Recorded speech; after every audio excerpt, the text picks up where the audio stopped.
Howdy, y'all. Author Brian S. Pratt here. So I'm going to read chapter 2 of the Morsai Saga. Just a quick recap of what's gone before, in case you didn't read that one. James, a high school senior, went looking for a job, and when he was at the interview, ends up going through a door. Now he seems to be in a different kind of world. He's in a forest. He walked through a door on the 13th floor of an office building, or on the 14th floor of an office building, and then boom, he's in a forested glade now. Met a creature, told some cryptic things, and then the creature disappeared, and now he's in the middle of the forest. And what? So here we go. I'm gonna read through chapter 2 with commentary. Hope you enjoy it. All right. His mind whirled as he attempted to come to grips with the enormity of the situation. There had to be a rational explanation. The forest surrounding the meadow appeared like any forest that might exist back on Earth. Pine trees, birds singing in the distance, insects buzzing here and there, normality. Nothing strange except for the little detail that there was no way he could have arrived at such a place by stepping through a door. This was something straight out of one of his books. The ad said traveling. Well, I have traveled, he thought. The ad also said that being well read in fantasy novels and experience with role-playing games would be a bonus. Thinking of the little creature just encountered, James saw the logic in that as well. Such a background might enable a person to move to more willingly accept these odd occurrences. Provided, of course, this was all real. Okay, let's take this one step at a time. What actually happened to you? You were on the 23rd floor of an office building, stepped through a door, and then found yourself in the middle of this meadow talking with an odd-looking creature. Have you lost your mind? After taking a quick mental check, he decided insanity was not the culprit. But could an insane person tell? No odd thoughts, urges ran through his mind, no hallucinations, unless this meadow and that creature could be considered as such. He ran his fingers across the grass, felt normal. He again took in his surroundings. Everything looked and felt quite real. So, if this is real, then what happened? A breeze ruffled his hair, which only added to the sense that all was real. He closed his eyes and took a deep breath, held it for a second, and then slowly exhaled. Opening them again, he found the meadow unchanged. He didn't really expect that to change things, but it was what everyone did who got in these sorts of situations. I'm not in the Twilight Zone. I don't see Rod Sterling over the side talking to the viewers. At this point, he could hardly be surprised if he did. Then if this place is not a hallucination, it has to be real. Holding up the book acquired in the waiting room, he took a much more interested look at it than before. An odd design was embossed on the cover, and the book only held a few pages. Think, James, think. Let's for the moment consider the possibility that all of this is in fact real. What now? You were brought here for some purpose. That goes without saying. Why else would that little creature have been sent here to deliver the message? Could this be for your benefit? Probably not. Never is. James reflected on various books read over the last several years. Some dealt with this sort of thing, and if memory served, the main character really had a fun time of it. For the sake of argument, let's suppose this is in fact a true guidebook on magic. And let's further suppose that since I was brought here and told to bring it with me, then it stands to reason that I should be able to gain some benefit by the information contained within. Why else would they have bothered? And who exactly are they? Realizing some questions would have to wait, he opened the book and read the first couple of paragraphs. 2 sentences grabbed his attention. Rhyme and meter are the most effective forms of spell construction. Maintain a visualization of the effect you wish to produce. Sounds easy enough. What the heck? Let's give it a try. Best to keep it simple, though. He spied a small stick lying on the ground. Concentrating, he created a visualization of the stick rising off the ground. Now for the words. Little stick that I have found, float 3 feet off the ground. Mimicking the action of a dozen different wizards from literature and film, he raised his hands toward the stick and spoke the incantation. With the utterance of the first word, an odd sensation developed deep within his body, sort of like water rising behind a dam. The growing pressure was not an entirely unpleasant feeling. The utterance of each word caused the pressure to build. As soon as the last word was spoken, the dam broke and the power surged forth. He could almost see magic flowing from his outstretched hand to the stick, though it was probably just his imagination. The stick slowly rose. It reached nearly a foot off the ground before he became so excited at the effect that his concentration broke and the stick fell back to the ground with a clatter. I did it! Okay. I loved stories where they had rhyming, magic was they spoke rhymes. And like the Blue Adept from Piers Anthony. I really like that one. So that's why I started writing it like this. Plus, I like poetry. I'm a bit of a poet, and maybe I'll post some of that sometime. But that's why I started out with poetry for spells. Plus, like it says here, you got to concentrate on it. Well, if you're making up a poem, you got to concentrate on the words you're making to make the poem, and so it just adds to it. James, old boy, you are an amazing wizard. Cavorting with jubilation, he raced over and examined the stick, which just a moment before had been floating in the air. He hesitantly reached out and touched it, seeming normal. He picked it up and examined the wood more closely, but didn't see anything out of the ordinary. Feeling a little cocky, he quickly formulated another set of words, visualized the effect he desired, then tossed the stick into the air. Stick who once on the ground did lie, stay your course there in the sky. His verse wouldn't win any poetry contest, but then at the moment he was more into functionality than artistry. This time he was determined to maintain the visualization. With the utterance of the last word, the power once again surged forth. The stick's flight came to a sudden halt at eye level.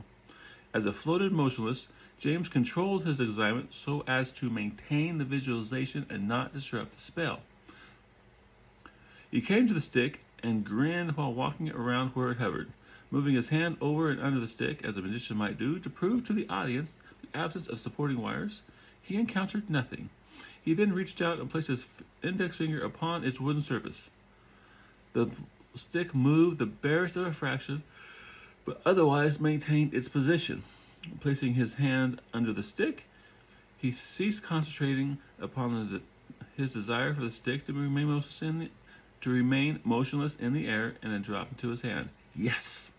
Quite pleased, he smiled at his success. I can get to like this. Then sadness came over him when he thought of how his grandparents were going to feel when he didn't come home. I may never make it home. Oh my God, what about Dave? He saw me go through the door. How will he take it? I guess the best he can. That's all any of us can do. Reaching into his backpack, he removed one of the candy bars he had brought along and munched on it while contemplating his next course of action. Savor it while you can. No telling how long it will be before you can get another. Then the reality of the situation sank in. What am I going to do for food? Shelter? Toilet paper? The thought of using leaves didn't bother him half as much as it had before that one camping trip with his dad oh so long ago. He smiled wistfully at the memory. Realizing that leaning against the log wasn't going to improve his situation, he finished the candy bar and then took a really good look around the clearing to determine by which direction he should leave the meadow. Other than the stream, there was naught but trees and more trees. Each direction looked as densely forested as another. By the position of the sun, it was a little after midday. This surprised him, as it had only been mid-morning when he and Dave departed the bus on Commercial Avenue. Maybe time works differently here? One of the things that little creature had said was to get your sorry butt to the village of Trindle, wherever that may be. The forest looked unforgiving, lacking even the most rudimentary type of path. He would have to figure his way through a tangle of underbrush when he left. Trindle. It would have been more helpful if he would have at least told me which way to go. Sighing, he pulled a quarter out of his pocket. Heads, north or south, tails, east or west. He flipped the coin in the air and let chance be his guide. He grabbed the quarter on its descent, flipped it on the back of his hand, and looked. Tails. East or west then. Taking the coin one more time, he tossed in the air. Heads east, tails west. This time he allowed the quarter to fall on the ground and come to rest. Tails. West it is. Determining where west was by the position of the sun, he shouldered his backpack, a touch of excitement mingled with fear and apprehension. Sure, he had no clue where he was, or even if he would ever find his way home. But beneath such a beautiful blue sky on a warm summer day, things didn't seem quite so bad. He had worked magic, hadn't he? En route across the meadow to the forest edge, he spied a sturdy branch lying upon the ground. After removing several small twigs and branches, he soon held a stout walking stick. Turning back to the forest, he paused upon reaching the edge. His excitement dimmed as he stood there about to enter an unknown world. What lies beyond these trees? What secrets may be hidden within? Beneficial ones? Or those less so? Taking a deep breath, he pushed a tangle of undergrowth out of the way and entered the forest. Using the walking stick to clear a path, he forged through a tangle of bushes lining the edge of the clearing, only to find more beyond. James had always liked being in the woods, even ones as overgrown as this. Time spent in the outdoors had always brought him a peace that could never be found in a city or around other people. His dad used to take him camping in forests similar to this one when he was little. Good times. James soon realized that this forest was nothing like the tame camping areas his dad had taken him. For one thing, this one had no paths. The bushes and trees had become an entangled mess, forcing him to push his way through, often with painful results. Walking across the uneven ground soon had his ankles aching. Bleeding from a myriad of scratches and scrapes, his feet protesting. The adventure was soon over, and all he wanted to do was go home. An hour into the forest, a growl from his stomach reminded him that his last meal had been some time ago. Within his backpack still remained a single candy bar. Not wanting to consume the last of his food, he sighed and left it where it was, much to the loud protestations of his stomach. Time passed as he continued his way through the forest. The sun gradually made its descent toward the horizon. The shadows grew long. In the deepening gloom, his imagination turned the surroundings into a veritable host of frightened beasts. Every sound made him jump. Every shadow contained a monster. After the sixth murderous beast bent on his destruction turned out to be an odd old stump overgrown by a bush, he figured the time had come to find a place to hole up for the night. But there was no place. All about him was nothing but trees and more trees. Sleeping upon the ground held little interest, as he didn't want to be awakened by a hungry carnivore. He turned his attention to the upper boughs and located a sturdy one forming a crook with the trunk that had accessible lower back branches. Climbing had never been one of his strengths, and it took several attempts before he made it off the ground. He reached the limb he would spend his first night in this world and settled into the crook. Leaning his back against the trunk, he tried to get comfortable and failed miserably. The forest descended into a place of haunting shadows and mysterious noises as the night gradually deepened into darkness. Hungry, scared, exhausted, he clung to the tree. His body hurt from hundreds of scratches received from pushing through obstinate bushes all afternoon. The throbbing from his feet and ankles lent another level to his misery. Shifting positions often, he simply couldn't find any that was comfortable. It was not long before his bottom began to hurt and then grow numb, which forced him to continue moving about in a fruitless attempt to alleviate his discomfort. In the trees, scared and alone, the light gradually faded away around him. For the first time, he truly knew what it meant to be alone. The intricate canopy of leaves prevented even the smallest glimmer of starlight from filtering through. He sat in the dark, with head resting against the bole of the tree, and listened to the sounds of the forest. Off in the distance, he heard the passage of some large creature as it made its way through the underbrush. Not long after that, from off in the distance came the sound of two animals fighting. Hoping nothing found him in his perch, he hugged the tree even harder. I want to go home. Tears of loneliness and fear rolled down his cheeks. Somehow, though long in coming, he fell asleep. However, startled awake, teeth chattering from the cold, James was hit with the realization that he hadn't been having a bad dream after all. Another howl brought him fully awake. Off in the distance came the sound of a wolf pack on the hunt. With every howl, the fear that he might be found caused him to grip the tree even tighter. Face pressed tightly against the bark, his eyes darted to and fro in an attempt to pierce the shadows of the forest and see those that hunted the night. All the while, he silently prayed to remain undetected. The darkness of the night was alleviated somewhat by slivers of moonlight that had somehow managed to breach the thick forest canopy sporadically in the distance. The sparse rays gave the forest an aura of ghostly light. Perched in his tree, James remained still and quiet while he listened to the hunting pack. Minutes passed, and it was soon apparent that the hunt was taking them toward his tree. Fear such as he has never known sprung to life within him. Suddenly the cries altered and became more intense. Large bodies crashed through the underbrush straight towards his tree. A moment later, 3 dark shadows raced through the darkness not far below his feet. "Get away! Help me!" Cries of terror from off in the distance split the night. "They're not after me." Relief at not being the target was followed quickly by shame at being glad it was someone else. For a fleeting moment he considered doing something to help, perhaps shouting for the man to climb a tree. But fear stilled his tongue. He did not want to die. Off in the distance, he caught sight of the man racing through a patch of moonlight. Hot on his heels, 2 wolves followed a split second later. Tears streamed down his cheek as the man's fearful cries for help sounded once more. A blood-curdling scream, then the night turned deathly silent. James shook with fear and shame. Fear that he might be next. Shamed by his own cowardice. There was nothing I could do. Had I gone to help, I would have been torn to shreds as well. Getting little comfort from such selfish reasoning, he pressed his face against the bole of the tree and tried to think of home as he attempted to shut out the sound of the wolves. Some time later, he heard the wolves howl as they raced off through the forest. As the woods grew quiet once more, he tried to keep his imagination from replaying the scene of the man's grisly death. Sleep, when it did come, was filled with dreams of moonlight and wolves. The morning sun woke a very tired, cold, and sore James. The events of the night before showed him that to remain in the forest would mean his death. "I gotta get out of here. No more pussyfooting around. I have to cover ground before night comes."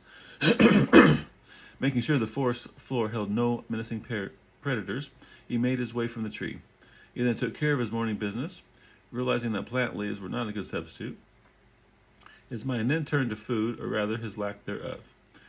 Nearby stood a bush bearing little pink berries. In a starved state, they looked delicious. Walking over, he picked one. Holding it between his fingers, the thought occurred that the berry may very well be poisonous. He contemplated his chances of survival if it was. They weren't good, but the growling of his stomach could not be denied. Figuring one wouldn't kill him, he put it in his mouth, bit into the firm flesh of the berry, just hard enough to squirt forth a small measure of its tart juice. Not very right, but not entirely unpleasant either. Chewing it slowly, he waited to see if there would be any unpleasant reactions. When none materialized, he swallowed. Picking several more of the riper ones, he wrapped them in a leaf before putting them in his backpack. If he didn't get sick in an hour or two, he would eat the rest. Recalling the events of the night before, he wondered if the man killed by the wolves might have something that may be of use. James grabbed his walking stick and headed in that direction, not looking forward to what he would find. It wasn't long before he came to a scene right out of an old slasher movie. Bones littered the ground, blood was everywhere, the man's clothing had been shredded. Horror took hold of James to gaze upon the remains of the poor guy's jacket. The letters HAVES were still discernible across the remaining portion of the jacket's back. It looked very much like a letterman's jacket from his high school. Using the end of his walking stick, he turned the torso over. Stitched in gold lettering upon the left breast was the name Randall. His legs gave out and he dropped to his knees. "Oh, Seth!" Shrieking, he cried. "There was nothing I could do."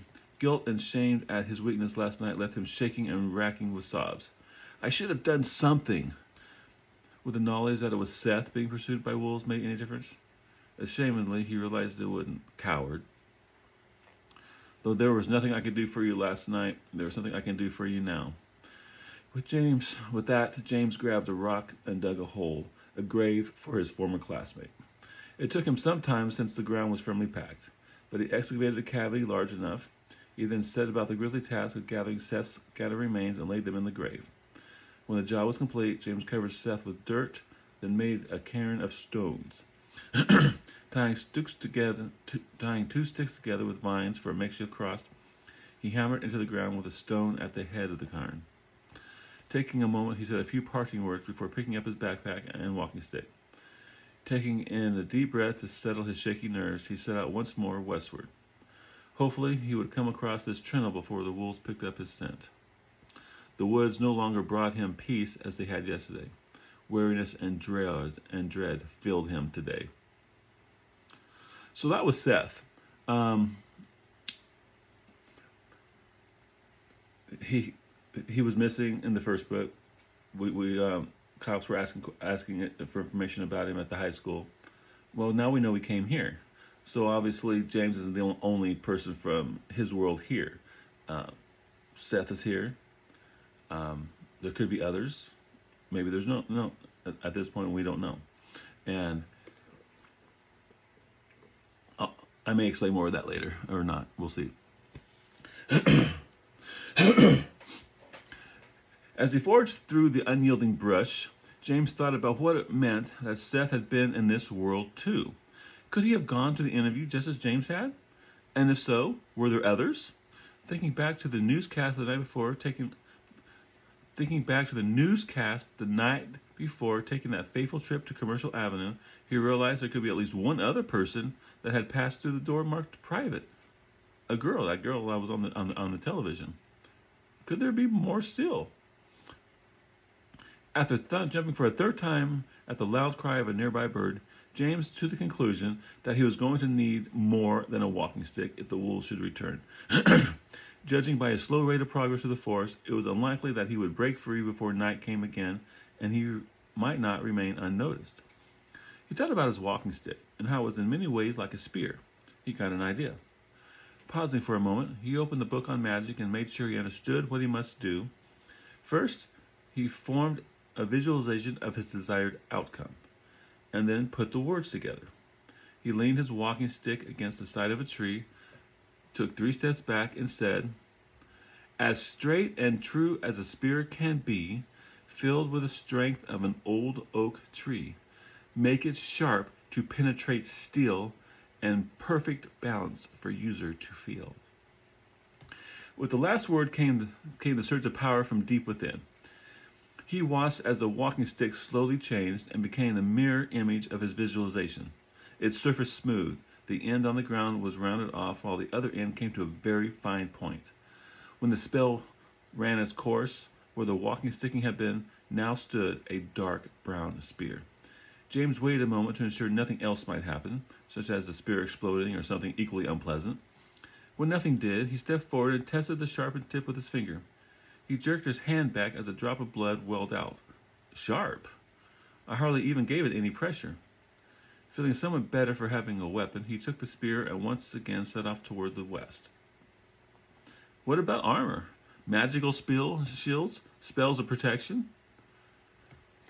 As handy as having those would be, James simply didn't wish to push his luck as far as magic went. I am new at this. Keep it simple, stupid.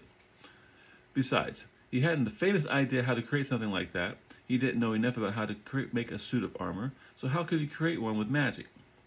As a dungeon master, he had forever stymied his players when they had attempted to use wish rings. When they wished for 1,000,000 gold pieces, they would receive 1,000,000 gold pieces fused together, usually in a very remote locale. If they wished for a suit of plus 100 plate armor, they would receive it, but when the armor was 2 feet thick and weighed a ton, it didn't do much good. No, he figured to come at this magic business slowly, gradually growing in proficiency over time. He only hoped this world would allow him such a luxury. Late in the morning, he came upon a small clearing. He paused at the edge and spied several rabbits. His stomach had been grumbling for the past hour. Those berries hadn't done much to satiate his hunger. As he gazed upon the rabbits, a memory of when his father had once caught and cooked a rabbit during one of their camping trips made it even worse. Knowing that his skill rating with a spear was probably somewhere near 0, he came up with a spell to help his aim. As he held his spear and prepared to throw, he quickly said, "Spear of mine, please strike true. Strike that rabbit and go right through." As the last syllable was spoken, he took aim at the nearest rabbit, drew back his arm, and threw. When the spear left his hand, he again felt a surge of power. The spear flew unerringly through the air to impale the rabbit. True to the words of the spell, The tip of the spear passed completely through the rabbit and embedded itself in the ground. The attack caused rabbits to scatter in all directions. In no time, the clearing was deserted save for the lone dead rabbit. Yeah, baby! Excited, James ran to the rabbit and watched as it kicked in its death throes. It took some doing to pull the spear from the ground. Next time, he may have to alter his wording to have the spear only kill the rabbit, not pass all the way through, but what's the difference? He had done it. Once the spear came free, he turned his attention to the rabbit. Gazing at it, he suddenly realized he hadn't a clue what to do now. His only experience with this sort of thing was during the camping trip in which his dad had caught and skinned one. Didn't Dad use his knife to remove the skin? James wished he had spent more time watching and less time skipping rocks on the water. The only thing that had to be considered sharp was a spear, which would be of little use in skinning a rabbit. Looking around the clearing, he spied a hand-sized stone. Striking against a larger one, the smaller one split in two. One half had a semi-sharp edge. It should work. Very carefully, he used the rock to slice off the head and feet. Feeling slightly nauseated, James took the rock and slowly peeled off the skin. The rock was definitely not the best tool for the job, but eventually had a rabbit ready for the spit. His blood-soaked hands reminded him of Seth, and a shudder ran through him, his gorge rising. Steady, boy. Don't let the past rattle you. You did the best you could for him. Placing the carcass on layers of leaves, James used dirt to rid his hands of as much of the blood before gathering kindling. After clearing a site for the fire, he stacked the wood together and placed bits of dried moss beneath. Then he concentrated. Moss I placed under the wood ignite so I can cook my food. Hokey though his wording was, they proved effective. The moss began to smoke, then burst into flame. He kneeled and gently blew on the flickering flame, coaxing it higher until the kindling caught. Satisfied that the fire would continue on its own, he gathered several sticks to create a makeshift spit. See, I've been dinged for this too, because, like in The Blue Adept by Piers Anthony, the verse was beautiful, flowing, it was artistic, right? This is just functional. But I always figured people are going to do what they feel comfortable with, and what they simple is easy. Trying to be more artistic only screws you up. And so James, being a dungeon master, James having boggled players and misinterpreted everything that they're going to do, is thinking to himself, okay, if I try to be fancy, the magic gods, whatever, are going to really screw me over. So let's keep it fundamental. Let's keep it simple. That was my thought in doing this. And I knew I would get dinged for, well, this is moss I place under the wood, ignite so I can cook my food. Yeah, that Robert Frost is not. Okay, so, but it works, and the common person are just going to do that. True. Robert Frost or someone similar to him would probably come up with something much more fluid and beautiful that would work. But James is just a kid. He's not really into poetry, but it works. So that's the way it is. Once it was set and the fat from the rabbit began dripping into the fire, he relaxed against a tree trunk. Every once in a while, the far-off cry of a wolf echoed through the trees. His fears of being discovered spiked each time. He definitely did not wish to spend another night in the trees, but what choice did he have? The wolves were remarkably like the ones he would find in the forest back home. In fact, all the animals he had seen so far had been very Earth-like. If it wasn't for the little creature and the fact that he could do magic, he might very well have been back home on a camp out. He and his dad had gone camping several times. They were some of his best memories of his parents. They would go up around Yosemite and backpack, do the natural thing. His dad would catch fish, and they would have a fish fry. When they returned home, they would tell his mom about all the fish they had caught, both real and imagined. She would then say how proud she was of her little man. What would Dad say if he could see me now? I'm starting a bit rough, but I have food and a weapon, as well as my health. I'm managing. You're doing fine, son, his dad would say. I wish you were here with me, Dad. I don't remember all that you tried to teach me. I sure miss you. You're alive, James. Be happy. You're in a bad situation, but you're making the best of it. I taught you self-reliance, and I'm mighty proud of you. His father stood there with a smile, the smile he always wore when James did something he especially liked. With a tear in his eye, his father, with a tear in his eye, James walked over to his father and gave him a hug.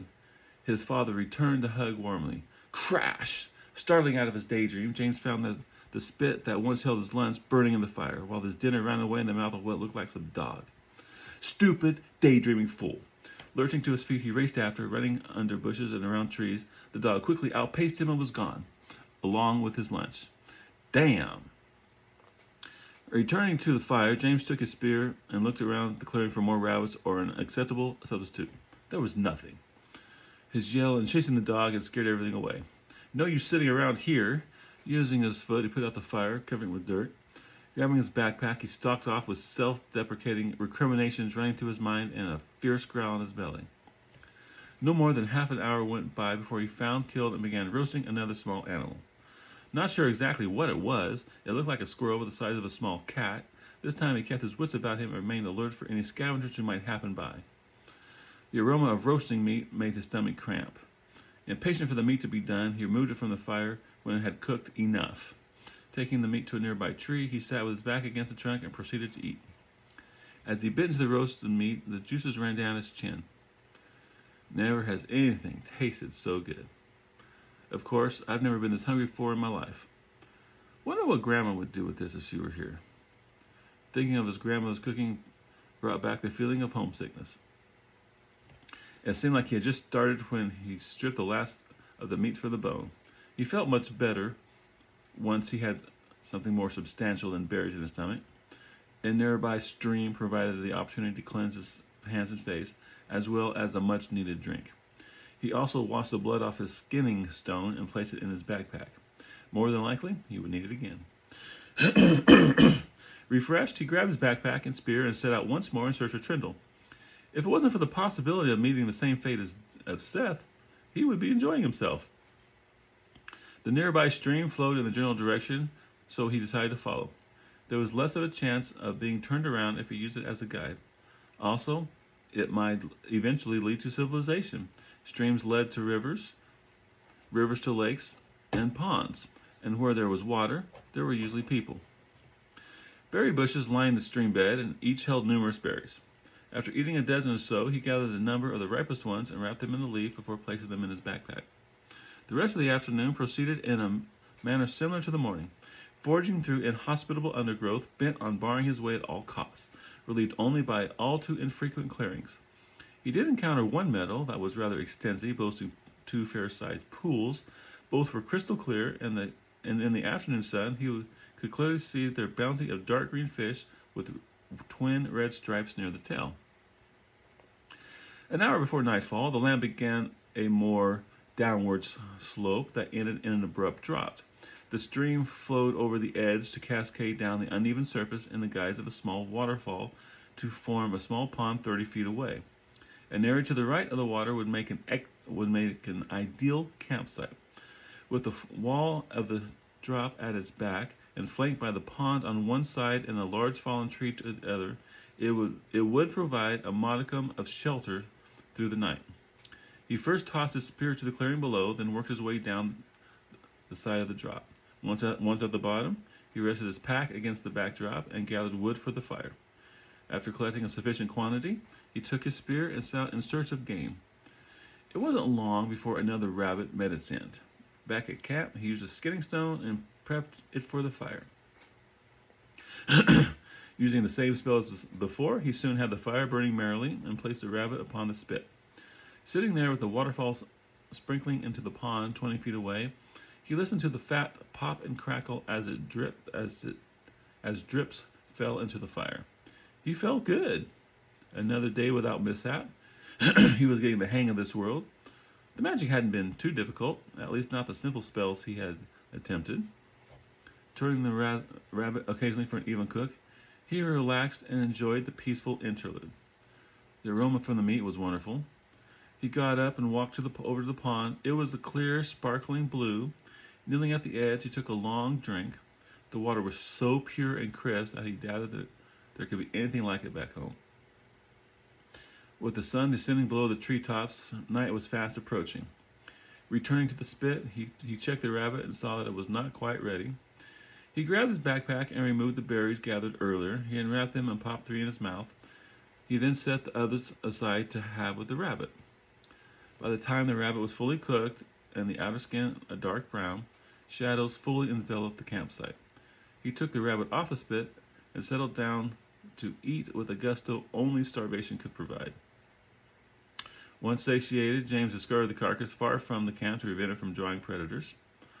On the way back, he gathered more wood, having no wish to freeze, through another night. With the sun down, a chill crept into the air. Keeping a fire going all night would bring him comfort and hopefully safety from curious animals. Stoking the fire, he settled down to sleep. Laying on his back and wishing for a blanket, he stared at the night sky and watched as it deepened and the stars came out. Events of the past 2 days played through his mind. It would be hard to credit the truth of it all if he hadn't lived through it. What happened to Seth now seemed like a bad dream, one from which there would be no awakening. Magic was real. He wondered how much he dared attempt.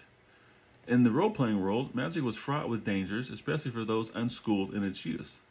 The book on magic gave very little actual instructions in how it worked, mainly just theory and suggestions. He grinned about the little ditties he had thrown together for his spells, how simple and imaginative they were.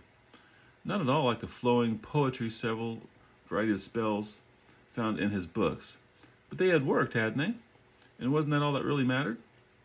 The book hadn't said anything about increasing the effectiveness of a spell by upgrading the wording used. A wooden spoon is just as effective when eating soup as a silver one. Not sure exactly where he heard that little piece of homespun advice, but it certainly fit the situation. Sleeping him near the fire provided him with a sense of security he lacked the night before. The soft sounds of the waterfall, commingled with the fire's crackle and pop, eventually lulled him to sleep. He woke shivering several times during the night and put more wood on the fire to keep warm. The coming of dawn found him frozen and his fire dead. Chilled to the bone, teeth chattering and breath misting in the morning air, he stirred the coals and discovered a few embers still aglow. The addition of small twigs and moss sparked a flame, then adding several larger pieces, James soon basked in the fire's warmth. Clouds rolled in during the night. It looked like rain might be in the offing. James was less than happy, since rain would only add to discomfort. Sleeping on the cold, hard ground left him with a sore body and a crick in his neck. The few remaining berries made an inadequate breakfast. What he wouldn't give right now for his bed back home and his grandmother's pancakes and bacon. Sighing, he popped the last berry in his mouth and stood. With a final glance through the cloud-filled sky above, a sigh, he then set about continuing his quest for Trendle. His backpack over his shoulder, he made do with his spear as a walking stick. He left the pond and waterfall behind to follow the stream as it made its way through the trees. James encountered more of the berry bushes throughout the morning. It was fortunate that they grew in such abundance. As the day progressed, breaks in the forest canopy allowed glimpses of the gathering clouds. Near midday, thunder rumbled off in the distance. Shortly afterward, another stream joined the one he followed, increasing its width and depth. When the grumbling of his stomach told him it was lunchtime, he took a break at a small clearing at water's edge. After making a fire, he waded into the stream with his spear, this time looking for a fish to fry. Using a variation of his hunting spell, James soon had a large fish impaled upon the end of his spear. Pleased, he returned to camp and in no time had it roasting over the fire. The forest continuously grew darker and darker as the thunder crashed closer. Unless I want to walk in a downpour, I better find shelter. When the fish was ready, James ate it quickly, though this time he saved half for later. He wrapped what was left in the leaf before putting it in his backpack. After extinguishing the fire, he set a quick pace downstream looking for shelter to wait out the storm. He came to an area where the trees thinned out somewhat. He spied a ridgeline off to the south, a little over 100 yards away. There looked to be an opening at the base of the ridge that might be a cave. As he moved toward the promise of shelter, a drop of rain landed upon the tip of his nose. More soon followed. Hurrying quickly, he sped his way through the trees, hoping to beat the rain. Just as he entered the clearing before the cave, there was a brilliant flash of lightning, followed instantly by thunderous cracks, and the heavens were unleashed. Torrential rain pelted him the last few feet before he gained the shelter of the cave. Relieved at not being at the mercy of the elements, he turned about and glanced to the rain coming down on what his grandma always called a gully washer. The cave was dark, but the intermittent flashes of light revealed how it extended deeper into the hillside. Relief turned to wariness as his imagination filled the shadows of the cave's farthest reaches with cavernous beasts. He gripped a spear and moved closer to the mouth of the cave. It's just your imagination working overtime, James, old boy. What you need is a fire to dispel the shadows and puts your mind at ease. The thought of sitting all night in the dark was not something he wanted to contemplate. A glance to the torrential downpour that still hammered the earth made it clear that any firewood would be soaked and unusable. Maybe a spell to make a glowing orb. Working out a spell didn't take very long, as spell formulation was becoming easier. Concentrating to maintain the visualization, he said, "Glowing orb to dispel the night, bright as 100-watt light. From you no heat need I feel, go and travel as I will."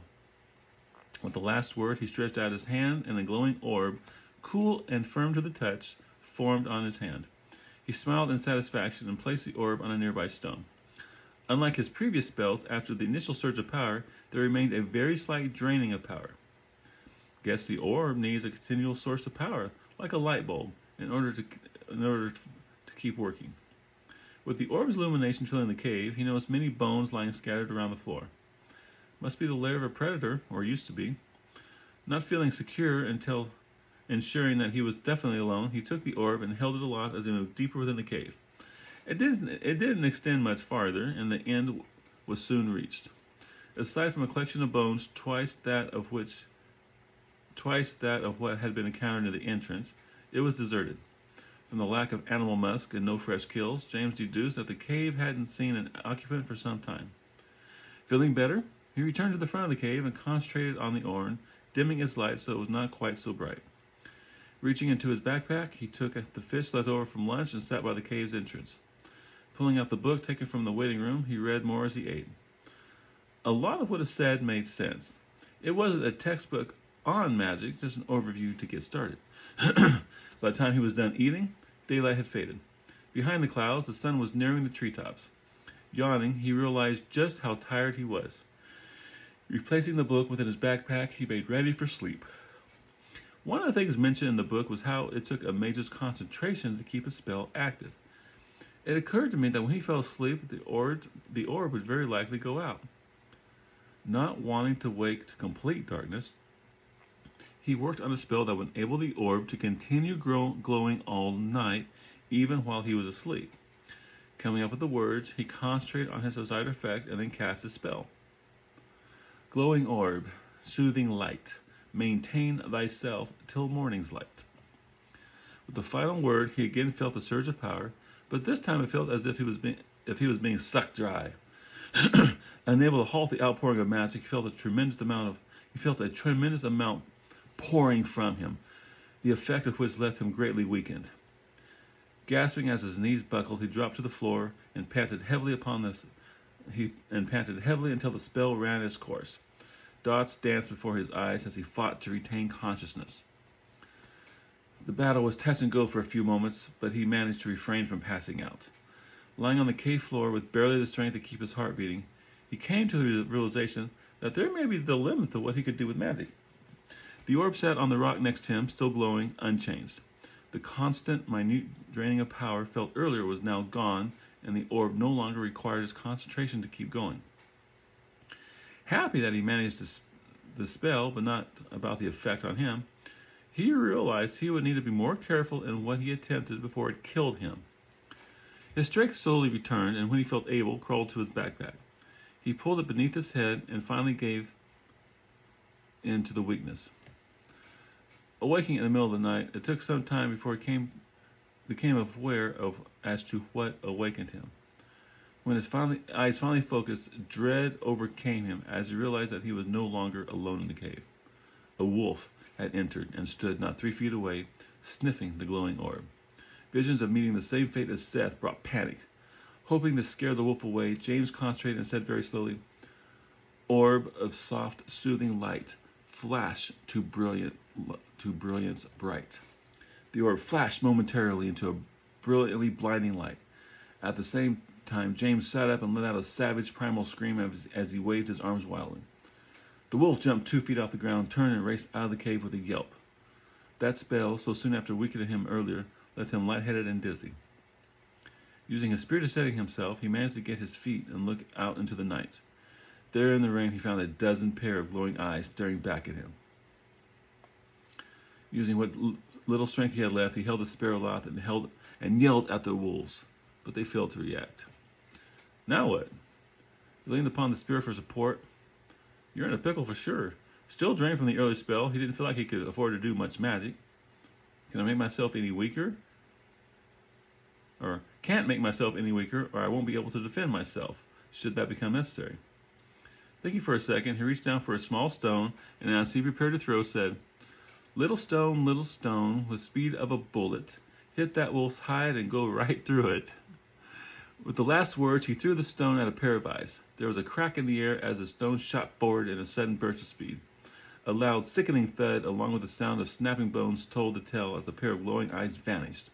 The rest of the pack broke their immobility. Yelping and howling, they fled into the night.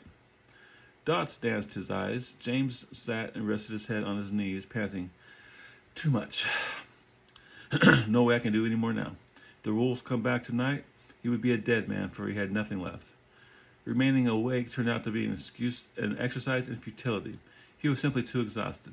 Trusting to fate, he lay down with his head on backpack and quickly passed out. Sometime in the early morning, the rain stopped, and when the first rays of sunlight entered the cave, the glowing orb vanished. A rustling near his head startled him awake, and he sat up quickly, fearful that the wolves had returned. He discovered instead a small dog similar to the one that had made off with his dinner earlier.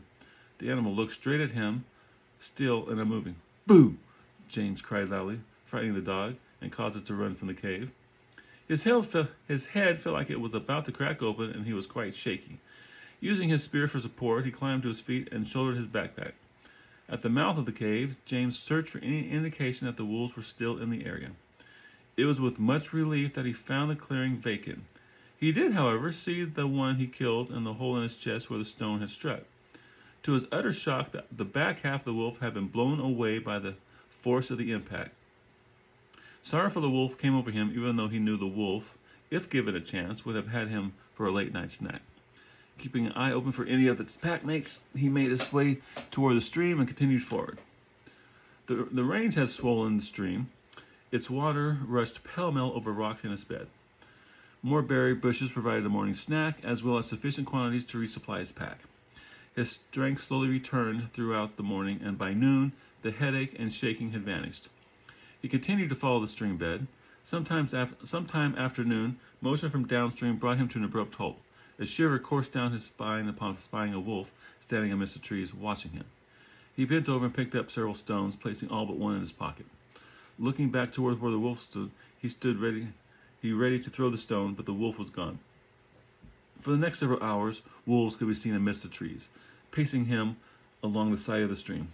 Every time he paused to take one out with a stone, the wolves melted back into this forest. Their intermittent howls were a force of fear, and he quickened his pace. By this time, the stream had swollen to twice its size, several tributaries having joined with it. The stream was now more of a river, with a width in places that exceeded 20 feet. James encountered another long tributary crossing his path. Standing upon a grassy knoll on the far side, a wolf stared James down. Reaching into his pocket, James took a stone and cocked his arm back to throw him. Forming a visualization of the stone striking the wolf with great force, he repeated the incantation incantation used back at the cave and threw. Before the stone flew from his hand, the wolf let out a spine-chilling howl. Several answering howls erupted from the trees all around him and broke his concentration, resulting in the ruination of the spell. Without the power of magic behind it, the stone flew wide and landed in a bush several feet wide of its mark. Wolves burst from behind bushes and trees. James turned and fled toward the river. Their growls and snarls gave swift speed to his flight. The wolves closed fast, and his flight was cut short as he was forced to turn toward them, spear held out. Swinging the weapon to and fro, he was momentarily successful at keeping the wolves at bay. Back! He shouted, fear tinting his voice with hysteria. Doing his best to ward off their attacks, he backed slowly until his feet entered the coolness of the water's edge. A wolf darted in, and only a quick thrust by the spear prevented the animal from sinking its jaws into his leg. Over a dozen wolves were arrayed before him along the shoreline. For a moment, they appeared content to merely watch as he backed farther into the river. The coldness of the water and the terror of being torn apart kept him from maintaining the calm needed to formulate spells. 2 steps, 3, he slowly put distance between himself and the wolves. At step number 4, as if by some unseen signal, the wolves rushed him en masse. He spun with the spear, using it like a quarterstaff. For a time, he managed to strike the onrushing wolves with the broadside of his spear. He managed to stab a few, but they were beginning to wear him down. He still had not fully recovered from the night before. With his legs slowly losing feeling due to the coldness of the water, his footing became treacherous. He slipped on a loose stone under the water. Having to thrust his spear into the river to remain upright, he was unable to maintain his defense. Seeing his chance, one wolf rushed in and nipped him in the leg, tearing a 3-inch long gash just below the knee. Blood flowed freely from the wound, and the pain was intense. With the wolves now smelling blood, James was certain this would be his end. He regained his balance and thrust with the spear at the wolf that bit him, driving it back. His swings became ever increasingly slower and less powerful. Never having been an athlete, his arms quickly lost the endurance to wield the heavy spear.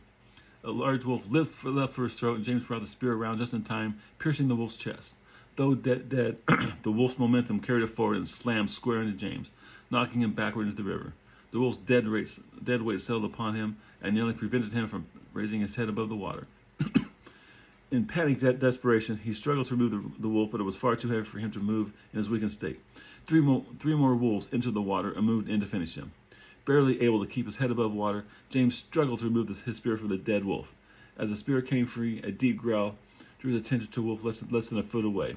Even as he swung the spear point toward the wolf, he knew it would be too late. The wolf leaped. Thwack! An arrow took the wolf in the side. Mortally wounded, the beast thrashed in the water. Looking over his shoulder, James stared across the stream in disbelief to where a man stood with bow in hand. Another arrow grazed the side of a second wolf that had been coming in for the attack. "Come on, move! Stay there and you're going to die." With the prospect of surviving this ordeal once again in reality, renewed strength filled his limbs. Taking hold of the wolf, pressing him into the water, he gave out with a mighty groan, and the carcass came free. As the dead animal sank beneath the surface, James used the spear to aid in gaining his feet. The wolf's painful cry heralded another arrow having found its mark, as he waded through the water toward the far side. His wounded leg only made traveling the slippery, rock-filled bed more difficult. Though progress was slow, James reached the shallows just as his leg gave out altogether. Letting fly another arrow, the man put an arm under James's shoulder and helped him walk from the river.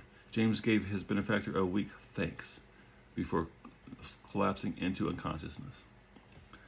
I've gotten some heat, and that ends chapter 2.